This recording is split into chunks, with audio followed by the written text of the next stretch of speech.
Educational qualifications, checks ben amoye manye, professional experience manye, criminal records manye, a tour de amoye, a tour edi amoye, because mam you know semiensan or more cosmo or NDC government no more tour.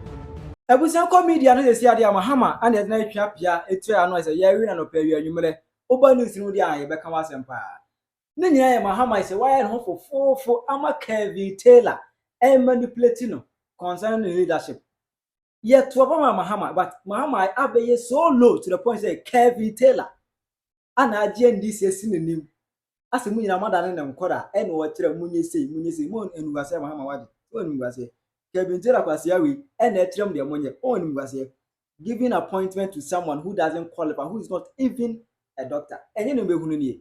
Asebe na eba ayo no abusia Oheneba David, Nash, Bonehene, any other TikTokers. Ebi say Mahama question say how come eba ne say na ma obi appointment. That be go am to manya check and we say onye doctor no. Na ebi mo so fire Mahama pa in a hard way. A high Penyah block media. Let's run any demo. Over like keep video now. I want to subscribe to click the notification icon for latest update. Now better the one the mama or comments and she must baswa. Not even more for so any be actually. It at this point then say Dr. Ansan Sadali an appointment no Kevin Taylor and the orchestrated BBR. There's a Kevin Taylor manipulated the NDC government. Let me tell you who Kevin Taylor is. Kevin Taylor was an MPP guy. Now a MPP ni. O DNDC atemwa temana o MPP o DNDC atemwa. Ego for Rowena Konya nanka he was or person said no o control NDC so no do obeka na mudi so no nanko person o that stupid attitude or this foolishness MPP but onimu say MPP learned party lawyers for party won wade say be yan fan kwasiafo na ditumi yan fan kwasiafo na edi domanimu eto ma fie no ene ode ho yaw ni pain bitterness ene hye ni mu edi otumi ka say chama won't imagine dog from one pan manimu we nyina ye gabo dance nyansasem bia ni just pain hatred oni evidence bia kire mini bo akwa Kevin Taylor start kasa e wetima kasa akya kasa okay Kevin Taylor wo dey expect we ni po yetima china to ba akopɛ wo ni bi da bia no so do obi peja to no nchen na wo di na tem otanhunu kwa NDC aba so low to the point that Kevin Taylor benya ano and wo kire mo de amonya cause you fear say Seman take on the West into consideration at 2028 of a right against you people. And now, Mabia and Kura and what Trem de Monye. Trem Mahama Nipa Mahama fan ever position mano. One actually, Sasquasia Simbi at the setting Ghana Hanum, Quasia Simbi. Ye Penyah Senema Bumanya, Kevin with my Bugana Mai. Quasia Simbi. Jezana Mahama Ruli in the shadow of Kevin Taylor. Kevin Bumina, I am Mahama, on a boom on the trade uncle. Emperor Prudential Nation. Monkochi wa the National Security Council do one. E go there today. Answer the appointment Kevin Taylor and Mahama I appointed. What I say? Kevin Taylor. And Mahama I appointed. Kevin Taylor every trained to a doctor who was Miwa. Answer Sadali any share or nursing school on Kobe. Menye sure kwasi degree ko kurebi. Diploma ko kurebi. SSL kurebi benyama SSL benyama. But Kevin Taylor was so twintwan je say o ye doctor. Mahama man position and Mahama so aman position as a buyer no. Eje ngwase nya ba ya o se kian na geja panyini wa hweyi wa ko je ngwase eje Mahama enani wuo ebe revoke answer the appointment no ema odin pa fro and asha na we ba ya no ana social media montro so man for be enya adwon se da bi eye dai pa na Mahama with me ma obi appointment abra ma anya checks bia anti no vetting committee no muso mfa so say council of state o muso mfa so say anti e ba ne say awode ngwase bi pa Abregana ebane say educational qualifications checks ben amoye manye professional experience manye criminal records manye a tour de amoye a tour de amoye because mam you know semiensan or more cosmo or NDC government no more tour Selassie Ibrahim why quiet the tour form or the BJ Bass branding e kumanimu asepoto Victoria Hammer at the tour, every money support also pay $1 million which I politics. And then the Ansan Sadeli so swapa and also buy also the tour I get it onto a board. It means say Momo de qualification moshe or manimu in appointing them to do an agent tour so. Do an agent a tour because Omo mess some up or more tour. You rush into these appointments, munye any due diligence.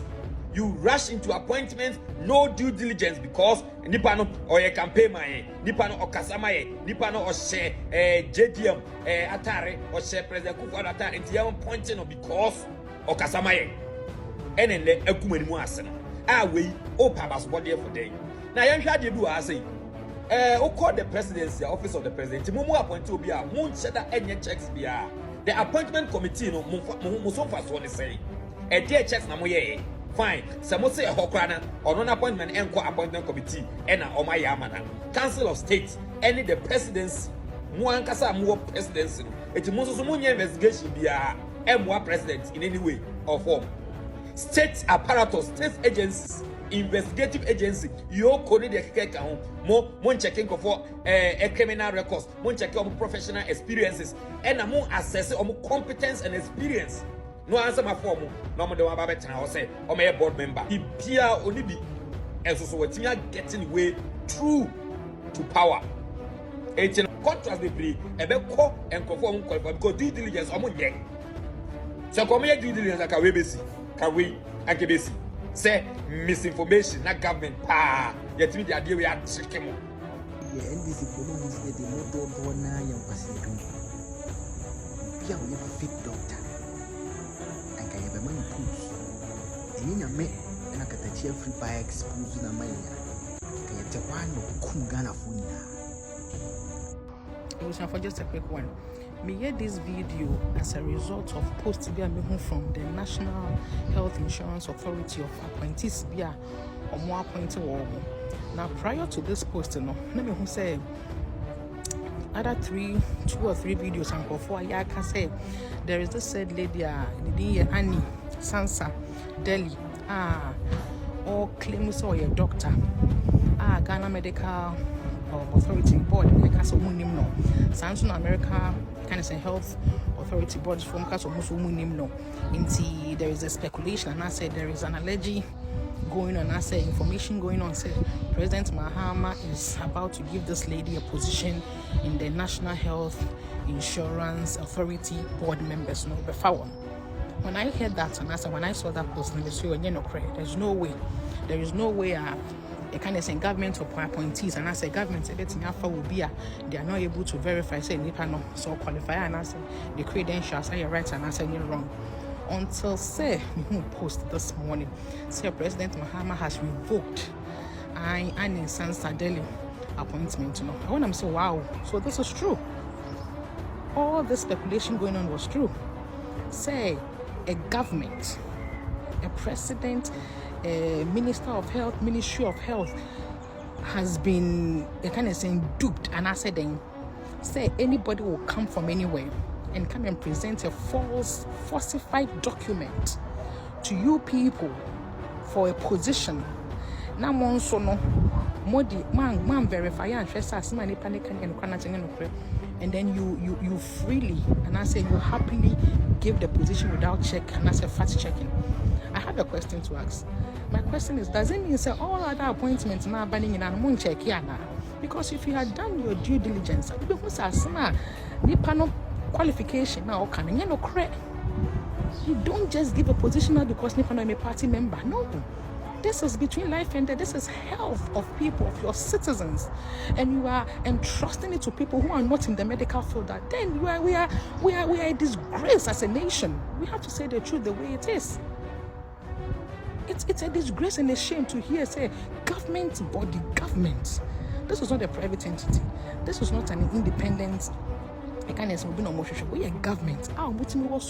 Investigating them, and then it means a lot of these things, these appointment that comes and people with their credential that comes, we won't verify. You just give because you're a party member. It is a disgrace to our democracy and our leadership. Some who are Ghana in this way, technology kind of saying, and my advance, it's easy for you to even sit at the comfort of your home and find out information. As a government body is meant to verify, and a mama position area, my appointing area, not be revoked. It is a shame to our democracy and our governance. This is not, and just don't have to take it lightly. Say, oh, I am revoking. No. how did you do your work? Did you find out all this information? Did you verify to know say nipa no asemo kano and then when presenting document not presenting credible enough? You did not. We are disgracing ourselves all the time. Sometimes you have to question this leadership. When we say it, people will come and talk, say, oh, and then you are attacking. No, you have to be. You will say a kind of credit. How can a president of a nation, minister of health, ministry of health appoint somebody? Mom verifies and you kind of credentials. They kind of incredible.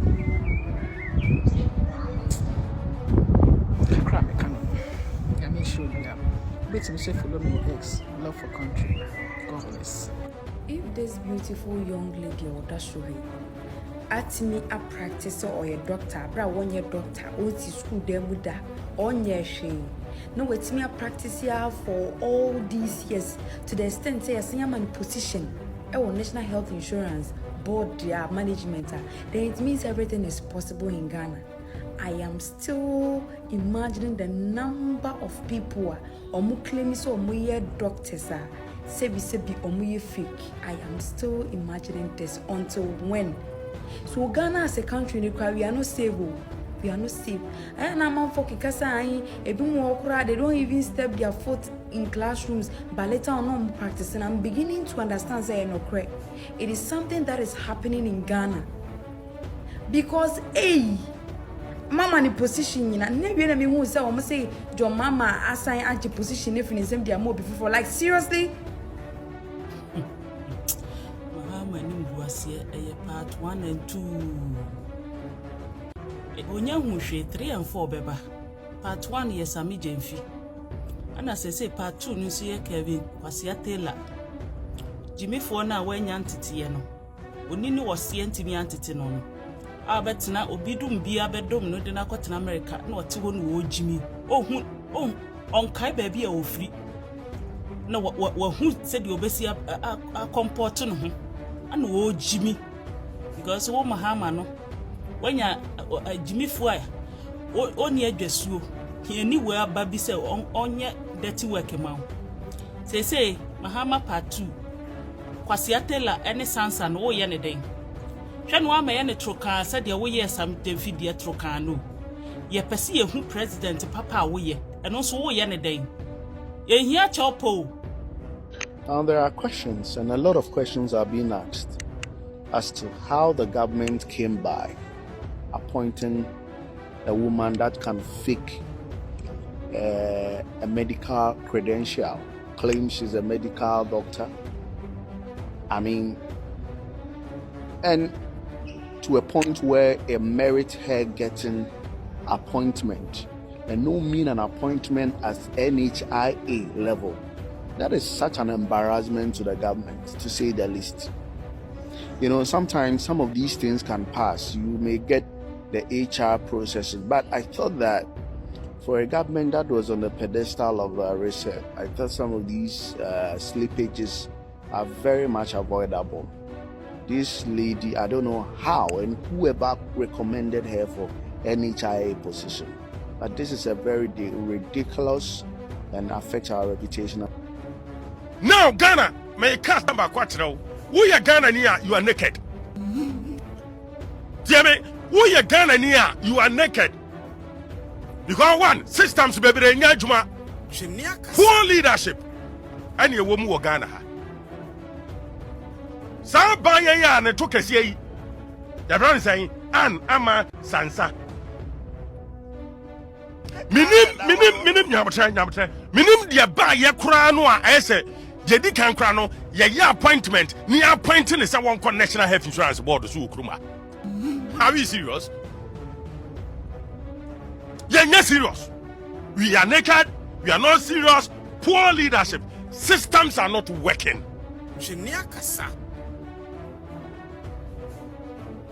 Science you are doctor, a fake doctor. What to be called radio soon, Nina Kokasako host the show as doctor. Yea, to be one pania, the Ascendant will come to Papi Bruma. So, why, to be Nante, and one pania, Etra dura nipa nom dia. That means Ghana yenye serious kete. I'm fine ya agro me yan pipi sama ndisi sam. Yan kanokra nkyere mpanyimfo. Na mpanyimfo nse sabe omo nye serious okrom ha. Etumpan. Jeri kan sa wo be ye potential ya wo potential appointee. Etumpan. I bet mama an appointment ha. Edina sabi common sense ka. You run a background check of the person. Say ababa tena kunya so na abani is serious. Say some Ghana for what dwene Ghana for ho a appointment bi a obeye bia no nipa no ba appoint no e say we run a background checks about the person. Etumpan. Ehu nipa no a sabi ya ba appoint no what saying what call he what certificate he ni suban te saying na dwene mu nka no woni yade boni bia ye check bibia. Ya brand yesusa no ya for bi soldier adwumam police adwumam a baby a wo ko school basic level JHS yetimi kwa primary school KG ekobisa wase and who ko school and records no ho aye no kra sabu no hene ba for wo ba school we yes wo ba ye wo wie yi aban no matro na ni suban te san enti ye run sa background checks ni wie na sabi suban nya eno an se be report tutu nipa na wa appoint nipa ni say hey yes kranche no wonye. That is why I will call security services in Mua. Nipa hunu bi ani afa no. Or police ni, or soldier ni, or national security because you run a background check. The party for na ba, you be form more police adwum ni asom ni ade akogum, you run a background check bia. Ade ba chi na ogina kwa ho bokro no. Etumpan. I never told you that police in no I see police in ya. You for the taxpayers' money. You did try to cano. Now what no see a coach now what did you not? Taxpayer no so. Nankadena baba. A buyer and this ya baba chinakunyaso. Sheniakasa. Na a buyer was one in a Juma warrior.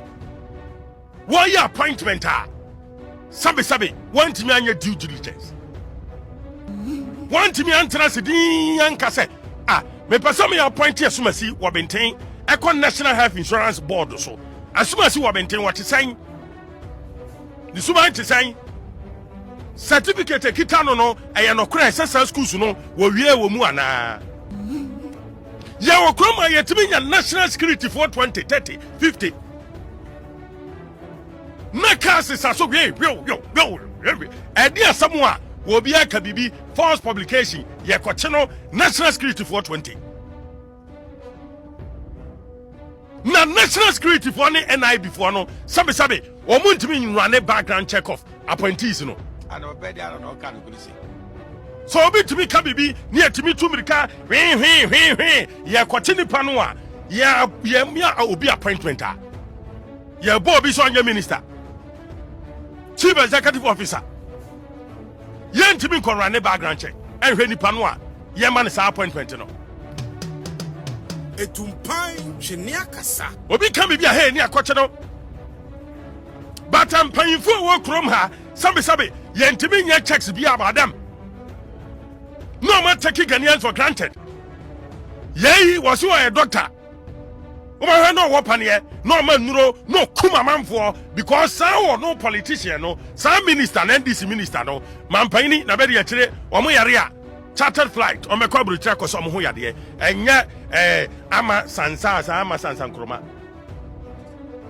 today careless kwamba no mo fa so mo appointed no basic questions appointment no mo ye no kwamba no mo fa so mo appointed no se won ko National Health Insurance Board no so ye di kan kra dia to so mienu due diligence ben na mo ye hwemu ben na mo ye ya o mo ye sa appointment no procedure ben na mo fa so kwan ben na mo fa so ara mo de mo hu ni sabe we ye NDC about power enti ne to so ne ho efe doctor ama sansa na ekoyi o and ye ko na kwatra health insurance we are not serious etumpan hweniakasa nanka wo kwatra na taxpayers ye twetwa ne ka na wadi esika na okọ as board member man for raising issues say madam in your katachi every fasting katachi every for babia wobia money adwuma what me kasa me so me to kasa madam I say what raising issues say when you fake doctor no yenya NDC for bi mo ba bonte hey kai when you fake doctor and I wouldn't try and I will say say I don't tell my revocation appointment on your fake doctor mo man in National Health Insurance Board no so na mo man nko ye adwuma samuso anya fake doctor mo man nko no nko ye adwuma se say de na apemu yi e kura yam pedo kura ka wo so e trese yi aban for raise issue say yan swear in me dey say swear in o yan swear in o me te say ya appointment letter no wo ho appointment letter no wo ho a me nim say appointment no na okọ board so National Health Insurance abra ya nya hwemu ya ntrase ya nwene Ghana fo ho Tirawa dwe mame e wo comment section aha Penyah Media